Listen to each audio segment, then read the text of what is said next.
Air का जो column होता है, एयर के कॉलम पे बनती है स्टेशनरी वेव। सो सबसे पहले हम लोग यहाँ पे एक ड्रॉ कर लेते हैं, दिस इज द पाइप। अगर पाइप है तो पाइप की एक लेंथ रहेगी which is called as the small L. लेकिन हम लोगों ने कौन सा लिया था पाइप के लिए? कैपिटल एल लिया था, राइट? क्यों? यहाँ पे आज कॉन्सेप्ट में आएगा, concept of the end correction. So what is small L? This is the length of the pipe. ये हो गया है। अब इसके अंदर रहती है एयर, और एयर के वजह से यहाँ पे बन जाता है, उसको हम लोग बोलते हैं एयर कॉलम, राइट? सो एयर कॉलम बनेगा, और एयर कॉलम में क्या बनने वाला है? हमारा बनेगा स्टेशनरी वेव। तो स्टेशनरी वेव में यहाँ पे कौन से रहते हैं? एंटी नोड यहाँ पे, नोड यहाँ पे, एंटी नोड, राइट? तो इस टाइप से यहाँ पे बनती है स्टेशनरी वेव। लेकिन एक चीज याद रखने की, ये जो स्टेशनरी वेव बन रही है, ये पाइप के लेंथ से थोड़ी सी ऊपर बनती है, राइट? मतलब जो स्टेशनरी वेव है वो कहाँ पे बन रही है? एयर कॉलम में, जिसका लेंथ जो है वो पाइप से थोड़ा सा ज्यादा होता है। और वो वाली जो लेंथ होती है, ये येलो वाली, this is called as the capital L. तो दूसरी चीज लिख देते हैं, what is the capital L? This is the length of the air column. Air column में ही फिर कौन बना था? Stationary wave. इसलिए हम लोगों ने लेंथ कौन सी ली थी? पाइप की लेंथ या एयर कॉलम की लेंथ? एयर कॉलम की लेंथ। बड़ी वाली कौन सी दिख रही है? एयर कॉलम की लेंथ। सो वी से the capital L is greater than the small L, right? अब ये जो होता है वो कितना बड़ा होता है, वो या फिर कितना छोटा होता है, इन दोनों के बीच में का जो डिफरेंस होता है, that is called as the end correction. So simply end correction means this is denoted by symbol E. तो एंड करेक्शन का फुल मतलब हम लोग क्या बोलेंगे? Formula. And correction, this will be the, बड़ा वाला पाइप कौन सा है? Capital L. सॉरी, बड़ी वाली लेंथ कौन सी है? Capital L. और स्मॉल वाला लेंथ कौन सा हो गया? Small L. Therefore end correction is equal to capital L minus the small L. तो एल मतलब एक्चुअली जो हम लोग एयर कॉलम लेते हैं, तो वो कौन सा हो गया? Capital L. तो capital L is equal to L plus the E, बराबर है? तो ये वाला हो गया है हमारा एल। लेकिन ये जो एंड करेक्शन होता है वो कितना रहता है? वो हम लोगों को एक आदमी ने बताया, जिस आदमी का नाम था, this is called as the Reynolds, right? तो ये जो रेनॉल्ड्स ने बताया कि कौन सी चीज, ये जो एंड करेक्शन होता है वो ज्यादा से ज्यादा 30% ऑफ द इट्स डायमीटर होता है। सो रेनॉल्ड्स ने क्या बताया? The end correction, and correction is the 30% of inner diameter of the pipe, inner diameter of the pipe, right? तो E की वैल्यू कितनी हो जाएगी बताओ? क्या लिखा है? 30%, that is the 30% of the diameter. मतलब कितना हो गया? 30 डिवाइडेड बाय 100, मतलब कितना होता है? It is 0.3 D. ये हो गया हमारा एंड करेक्शन। लेकिन कौन से साइड के लिए?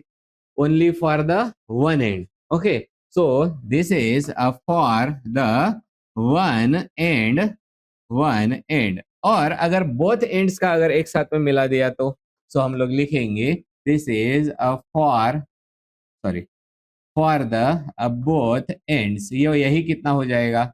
E इज इक्वल टू, दो से मल्टीप्लाई करना पड़ेगा ना, तो कितना हो जाएगा? This is the 0.6 D, right? तो ये वाला होता है। तो ये वाला जो फॉर्मूला है हम लोग दो टाइप से डिवाइड कर सकते हैं। एक वाला किसके लिए रहेगा? This is going to be the for, किसके लिए रहेगा? For the pipe one close at one end. So लिख देते हैं this is for the pipe जो कि क्लोज होता है एट द वन एंड। इसके लिए फॉर्मूला बताओ क्या बन जाएगा? L is equal to small L plus 0.3 D. और दूसरा वाला किसके लिए है? This is for the pipe which is open, open at the both ends. तो बिल्कुल सिंपल है। तो इसके लिए फॉर्मूला कौन सा हो जाएगा? L is equal to small l plus 0.6 into the d। तो बेसिकली जब जब भी हम लोगों को एंड करेक्शन के साथ में प्रॉब्लम आएगा तो हम लोगों को पहले देखना पड़ेगा pipe close at one and है या फिर ओपन एट बोथ एंड्स है। अगर क्लोज एट वन एंड रहा तो एक ही ई की वैल्यू कितनी होती है 0.3d, और अगर ओपन एट बोथ एंड्स रहा तो कितना रहेगा, it is the 0.6d। Okay, हो गया। ओके, नेक्स्ट वाला। अब हम लोगों ने देखा था कि तीन कंडीशन देखे थे, pipe close at one and, pipe open at both ends, और तीसरा कौन सा था, vibration on the stretch string, right. तो यहाँ पे भी जैसे एक वायर के साथ में ये लोड लगा के रख दिया तो स्ट्रिंग क्या हो गई है, स्ट्रेच। और ये जो इंस्ट्रूमेंट दिखता है इस इंस्ट्रूमेंट का नाम होता है सोनोमीटर, राइट। सो हम लोग देखने वाले हैं the concept of the sonometer, right. ये जो सोनोमीटर होता है आप लोगों को ट्वेल्थ में उसका प्रैक्टिकल लैब में देखने के लिए मिलेगा, और लिखना तो पढ़ने वाला है और इसका प्रैक्टिकल भी रहता है, राइट। तो जब भी अभी हम लोग बात करते हैं सोनोमीटर के बारे में, सोनोमीटर एक्चुअली ऐसा डिवाइस होता है जिसके ऊपर एक स्ट्रिंग लगा होता है। तो स्ट्रिंग की वजह से कौन सी चीजें पता चलेगी हम लोगों को, एक तो टेंशन की वजह से यहाँ पे क्या प्रोड्यूस होगा, वाइब्रेशन, राइट। दूसरी चीज कौन सी होती है, वो रहता है the phenomena of the resonance, और सारे के सारी चीजें किसके बारे में हो रही है, साउंड के बारे में। इसलिए सोनोमीटर के बारे में लिखेंगे, what is this, this is the sonometer. इसका कंस्ट्रक्शन भी देखेंगे, पहले ये क्या होता है, right. So sonometer it is basically the device, या फिर डिवाइस को ही क्या बोलते हैं हम लोग, this is the instrument, right, which is used in the physics, right। हाँ, so इसको हम लोग सिंपली लिख देते हैं, which is used to study, used to study। पहली चीज जो हम लोग स्टडी करते हैं वो होता है basic principles of the sound, right. So हम लोग यहाँ पे क्या बोलेंगे, the basic principles, right. So basic principles of the sound, right. उसके बाद में दूसरी चीज जो हम लोग मेजर करते हैं वो रहेंगे basic principles of the resonance and, और जो स्ट्रेच पे वायर रहता है उसमें कौन सी वेव बनती है, ट्रांसवर्स वेव। सो हम लोग यहाँ पे क्या लिखेंगे, द ट्रांसवर्स जो वेव होती है विच इज, या फिर हम लोग ट्रांसवर्स वेव से बेटर वर्ड यहाँ पे रहेगा transverse vibrations, right. So transverse vibrations on the string, right. तो ये चीजें स्टडी करने के लिए जो इंस्ट्रूमेंट यूज होता है वो कौन सा होता है, सोनोमीटर। तीन चीजें, कौन सा, साउंड के बारे में, रिजोनेंस के बारे में, and transverse wave, transverse vibration बोलो, ट्रांसवर्स वेव बोलो, कुछ भी चलेगा।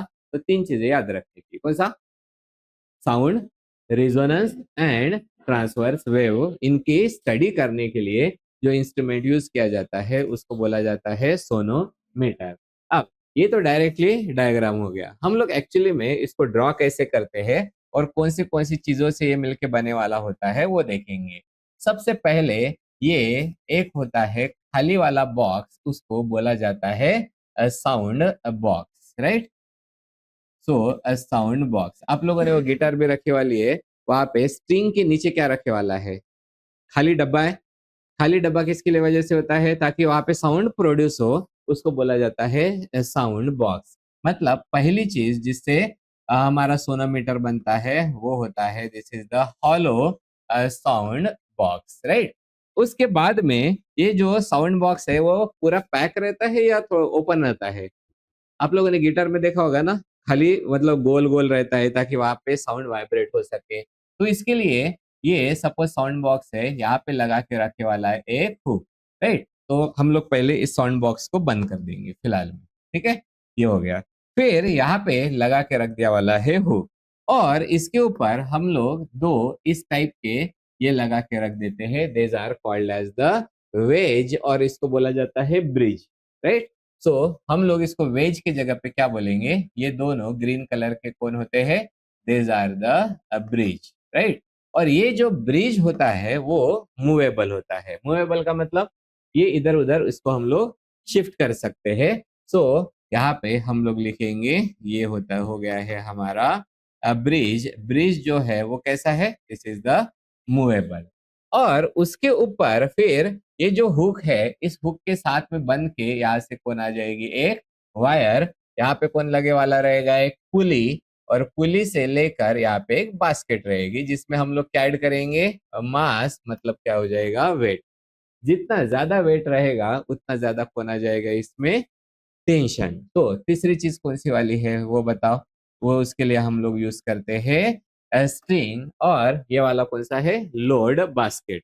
ठीक है, तो चौथी वाली चीज, this is the load basket. और लोड बास्केट के वजह से कौन आता है यहाँ पे, there will be the weight. यहाँ तक समझ में आ गया।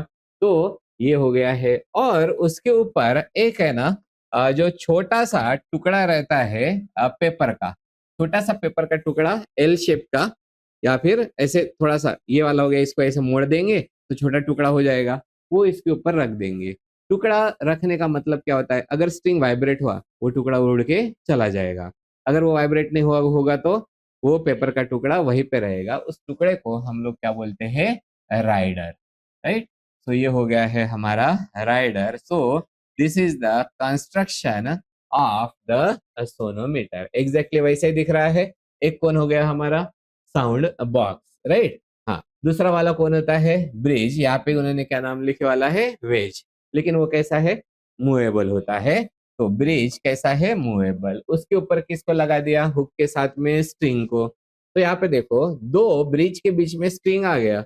अब अगर हम लोग इसको प्लग करेंगे यहाँ पे, या फिर यहाँ पे प्लग करेंगे, तो ये क्या करेगा, वाइब्रेट करेगा और वो साउंड करेगा। सेम गिटार में भी वही फंक्शन होता है, राइट। तो ये वाला वाइब्रेट करेगा। अब ये, और उसके साथ में कौन कौन है, लोड बास्केट है, जो इसके वजह से कौन आता है यहाँ पे, टेंशन। और बाद में कौन आता है, राइडर।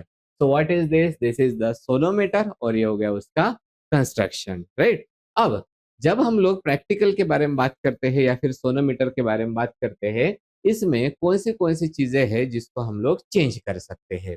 तो कौन सी चीजें चेंज होती है, ये मूवेबल ब्रिज है, इसके वजह से ये जो वायर है इसकी लेंथ क्या हो जाएगी, चेंज हो गया। उसमें वजन बढ़ाएंगे तो क्या चेंज होगा, टेंशन। और वायर अगर चेंज किया तो क्या पॉइंट चेंज हो जाएगा, वो वायर का थिकनेस। ठीक है, तो ऐसा हम लोगों ने निकाल के रखे वाला है। द वाइब्रेशन ऑफ वायर में फंडामेंटल फ्रीक्वेंसी है। फंडामेंटल फ्रीक्वेंसी कौन सी है बताओ, फंडामेंटल फ्रीक्वेंसी कौन सा, एन। फॉर्मूला बताओ, 1/12 under root T upon the M, बराबर है। मतलब ये जो वायर पे जो वेव प्रोड्यूस होगी, जिसकी फ्रीक्वेंसी रहेगी, कौन सी चीजों पे डिपेंडेंट है, लेंथ। उसके बाद में formula 1/12 under root T upon M, तो लेंथ के ऊपर डिपेंडेंट है। दूसरा, टेंशन के ऊपर डिपेंडेंट है। और तीसरा, एम मतलब कौन हो गया, लीनियर मास डेंसिटी। मतलब कौन से हो गए हैं हमारे ये, this are called as the laws of the strings, बराबर है। तो सोनोमीटर को हम लोग यूज करते हैं to verify the laws of the strings, right. तो यही आप लोगों को बाद में प्रैक्टिकल में भी परफॉर्म करने का है। तो मैं सबसे पहले आप लोगों को बता देता हूँ, ये तो लिखने के लिए दूंगा ही दूंगा। साथ में मैं आप लोगों को ये बता देता हूँ कि ये जो सोनोमीटर है उसमें हम लोग कौन सी चीजें हैं जिसको चेंज कर सकते हैं। पहले इसको मैं हटा देता हूँ, ठीक है, मैंने लिख के रखे वाला है वो। हम्म,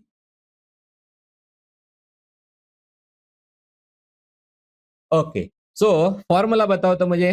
जब भी ये वाइब्रेट होगा, राइट, वाइब्रेट होगा तो क्या प्रोड्यूस करेगा, फ्रीक्वेंसी। और उस फ्रीक्वेंसी का फॉर्मूला कौन सा होता है, 1/L under root T upon the M. अब ये सोनोमीटर में कौन सी चीज चेंज होगी, कौन सा है, लेंथ, राइट। सो पहला वाला, वो कौन एडजस्ट हो सकता है, length can be adjusted.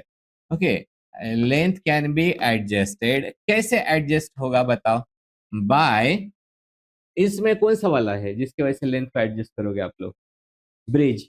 Okay, by the moving bridge, हो गया, मूविंग अ ब्रिज। उसके बाद में दूसरी चीज कौन सी होती है, किसको एडजस्ट करेंगे, टेंशन। ओके, सो लिखेंगे the tension can be adjusted, right.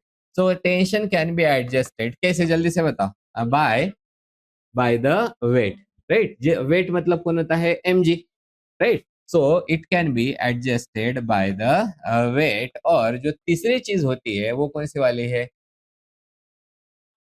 M, मास नहीं है वो, लीनियर मास डेंसिटी। कुछ कुछ बुक्स में यही जो चीज है वो ऐसे लिखी वाली रहती है, this is T upon the mu, where M and the mu these are what, these are the linear mass density, right. तो लीनियर मास डेंसिटी मतलब मैं यहाँ पे शॉर्टकट में लिख देता हूँ, M can be adjusted.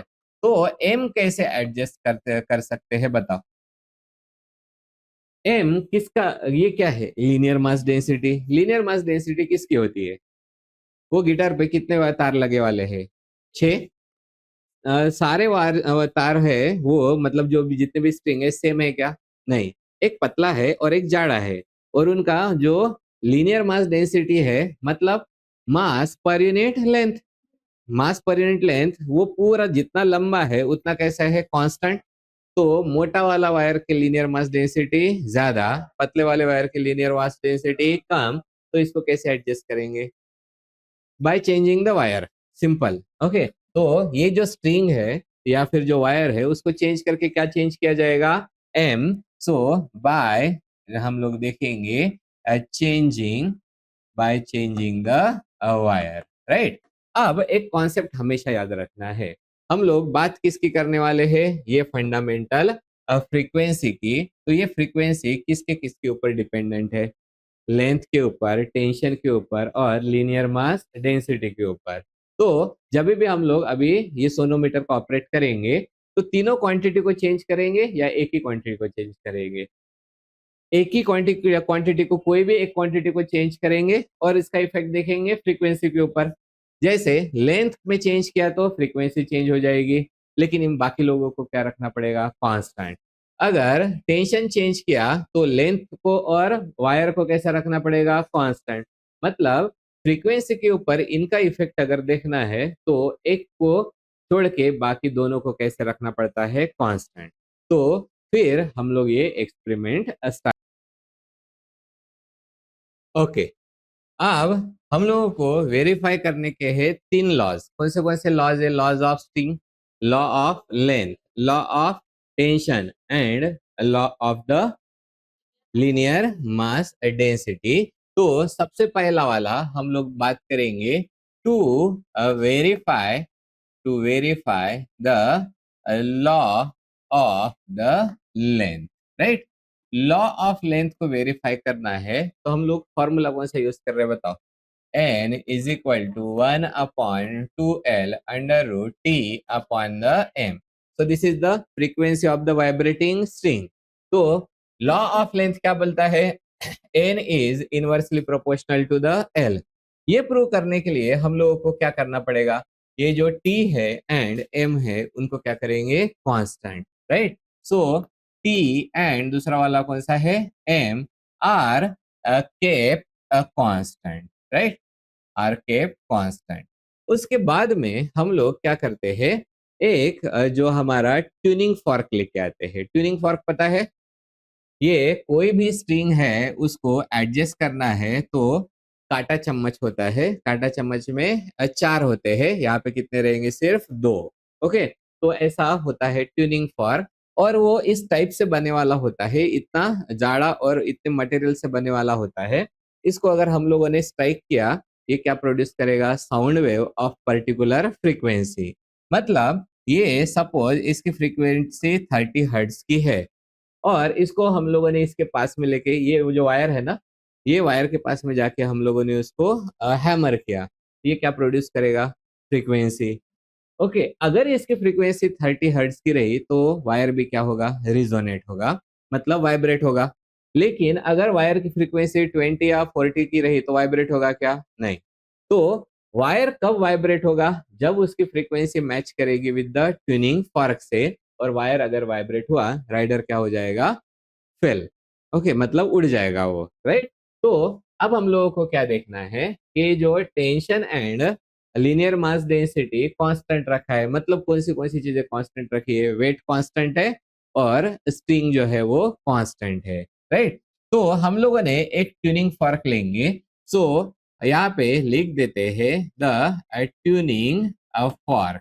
Tuning fork जो लिया, जिसकी फ्रीक्वेंसी कितनी है? हाँ, 30 हर्ट्ज। तो हम लोग इसको क्या नाम देंगे? N1। So tuning fork of frequency N1। अगर हम लोग इसको वाइब्रेट किया और ये फ्रीक्वेंसी लेके गए, ठीक है, और इसको यहाँ पे वाइब्रेट किया, वाइब्रेट नहीं हुआ, तो हम लोग क्या करेंगे? नहीं, राइडर नहीं, ये जो ब्रिज है उसको क्या करेंगे? चेंज। और मतलब क्या चेंज कर रहे हैं? लेंथ। तो एक पर्टिकुलर लेंथ पे ऐसा उसकी फ्रीक्वेंसी जो है वो कितनी बन जाएगी? 30 हर्ट्ज। और वो लेंथ कौन सी रहेगी? L1, right? तो हम लोग क्या बोलेंगे? ट्यूनिंग फॉर्क जिसकी फ्रीक्वेंसी कितनी है? N1। So this will correspond to किसके साथ में है?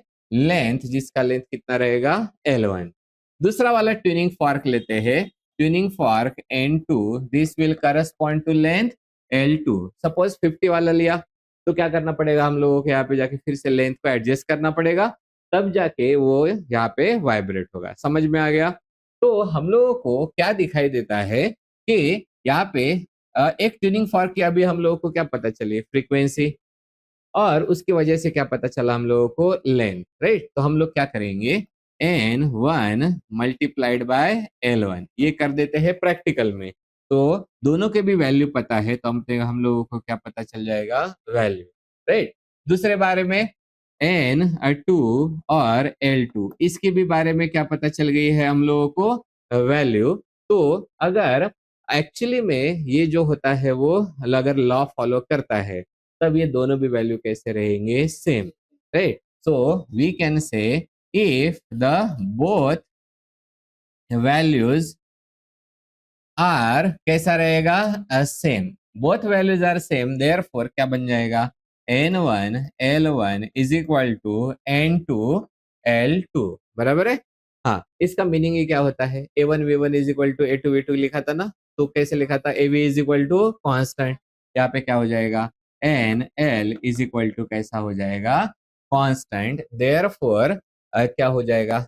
Therefore, we can say n is inversely proportional to the L। तो कौन सा वाला लॉ प्रूव हुआ? First law. और कौन सा वाला है? Law of the length. और लॉ ऑफ लेंथ ने क्या बोला था? The frequency of vibrating string is inversely proportional to the length. लेकिन कब होगा ये ऐसा? जब multiplication of the N1 L1 is इसका एक वैल्यू आएगा, N2 L2 की भी एक वैल्यू आएगी, और ये लगभग कैसी रहेगी? Similar, right? तब मतलब एग्जैक्टली हम लोग इतने अच्छे से प्रैक्टिकल करते हैं कि वो एकदम कांस्टेंट तो आ नहीं सकता, राइट? तो ऐसे वो कांस्टेंट मतलब सेम आनी चाहिए। समझ में आ गया? तो ये वाला कौन सा है? To verify the law of the length. हटाओ इसको, हो गया ना? ओके, नेक्स्ट वाला सेकंड वाला लॉ कौन सा है बताओ? To verify the law of the tension, बराबर है? अगर ये लॉ ऑफ टेंशन को वेरीफाई करने का रहा, तो हम लोग किसको किसको कांस्टेंट रखते बताओ? L and the M, right? तो लिख देंगे the L and here L and M are the constants, right? Constant. इसके बाद में किसको चेंज करने का है? टेंशन को चेंज करने का है, तो कौन सी चीज में चेंज करेंगे हम लोग? वेट। तो यहाँ पे लिख देते हैं as the weight increases, as the weight increases. कौन इंक्रीज होता है? ये जो टेंशन होता है, टेंशन ऑल्सो इंक्रीजेस, राइट? अब आगे हम लोग क्या करेंगे? एक वेट ऐड करेंगे, तो वहां पे टेंशन एक आ जाएगा, खुद कितना रहेगा? T1। T1 के लिए हमारे पास में क्या आ जाएगी? एक फ्रीक्वेंसी, और वो फ्रीक्वेंसी कौन सी रहेगी? N1। सो हम लोग क्या लिखेंगे इस कंडीशन में? द फ्रीक्वेंसी कौन सी वाली है, N1, this corresponds to the T1. Then frequency कौन सी रहेगी, N2, this corresponds to the T2. ऐसे कितने भी आप लोग रीडिंग ले सकते हो, लेकिन कंडीशन कौन सी आएगी, इफ, राइट। फॉर्मूला क्या है हमारा, this is the N1 upon under root T1। Condition क्या डाली, N1 upon under root T1। ये अगर आप लोगों ने सॉल्व किया, क्योंकि ये फ्रीक्वेंसी उसके लिए टेंशन मिल गया। टेंशन कैसा मिलता है, T is equal to mg, बराबर है। तो अगर ये this upon this one is equal to क्या हो जाएगा, वैल्यू। ये ऐसे ही किया था ना, दो वैल्यू मिले थे और दोनों वैल्यू अगर सेम आते हैं तो, इसलिए मैं डायरेक्ट लिख देता हूँ, if N1 upon under root T1 is equal to N2 upon the under root कितना रहेगा, T2, और ये दोनों के वैल्यू कैसे रहेंगे, कांस्टेंट। देन हम लोग क्या बोल सकते हैं, अगर ऐसा होता है तो क्या बोल सकते हैं, जल्दी जल्दी बताओ क्या हो जाएगा, n, हाँ, n upon under root t, this will be is equal to a constant. So therefore we can say n is directly proportional to the under root t. ये कौन सा वाला लॉ हो गया, लॉ ऑफ द टेंशन। और तीसरा वाला कौन सा रहेगा, to verify the law of linear density. Linear mass density भी बोल सकते हैं, या फिर सिंपली क्या लिखेंगे, लीनियर डेंसिटी। अब देख देख के बताओ किसको किसको कांस्टेंट रखने का, जल्दी जल्दी बताते जाओ। T and L are constant, so L and T are the constant, right? Constant. To change M, क्या करना पड़ेगा, wire is changed. Okay, so simply हम लोग क्या बोलेंगे, वायर और the string is change, right. तो हम लोग यहाँ पे देखते हैं कि पहला वाला जो फ्रीक्वेंसी है, हम लोग क्या लिखेंगे, frequency N1, this corresponds to the M1, and दूसरी frequency N2, this corresponds to the M2। और यहाँ पे अगर हम लोग कैलकुलेशन करेंगे तो यहाँ पे क्या लिखना पड़ेगा, if N1 multiplied by under root M1 is equal to N2 under root M2, इनकी वैल्यूज दोनों के भी वैल्यू कैसे है, सेम, मतलब कैसा है, कांस्टेंट। देन यहाँ पे क्या लिखा जाएगा, then N1 is equal, sorry, N1 under root M1 is equal to N2 under root M2, right. तो ऐसा लिखा जा सकता है हम लोगों को। तो ये अगर ऐसा होता है तो हम लोग क्या लिखेंगे, so here N1, sorry, N1 नहीं, क्या आ जाएगा, N अंडर रूट M, ये कैसा होता है, constant. Therefore N is inversely proportional to the under root M। So ये वाला कौन सा लॉ हो गया है, this is the third law, which is the law of linear density. So this is the example of the, sorry, this is the three uses of the sonometer. समझ में आ गया, ओके। तो ये वाला हो गया हमारा कॉन्सेप्ट ऑफ द सोनोमीटर। अब इसका हम लोग देखेंगे न्यूमेरिकल्स। सो राइट डाउन क्वेश्चन, लिखने का है, क्या हो गया, okay, write down question.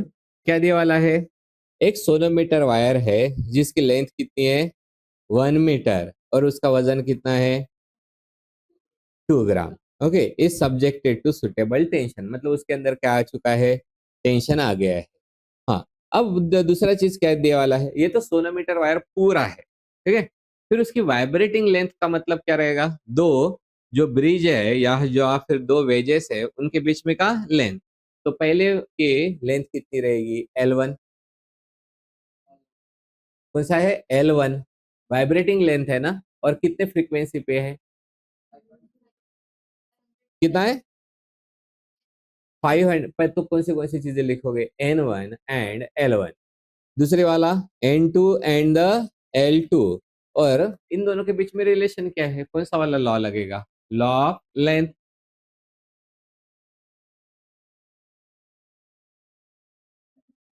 Law of length में लिख के रखा है ना अभी अभी हम लोगों ने, पहला वाला कौन सा है, N1 L1 is equal to N2 L2, ये आए। और निकालने के लिए क्या बोला है तुम लोगों को, N2 या L2, N2 गिवन है, समझ में आ गया। ओके, ये एक सॉल्व करना, और ये वाला एक क्वेश्चन लिख लो होमवर्क के लिए है।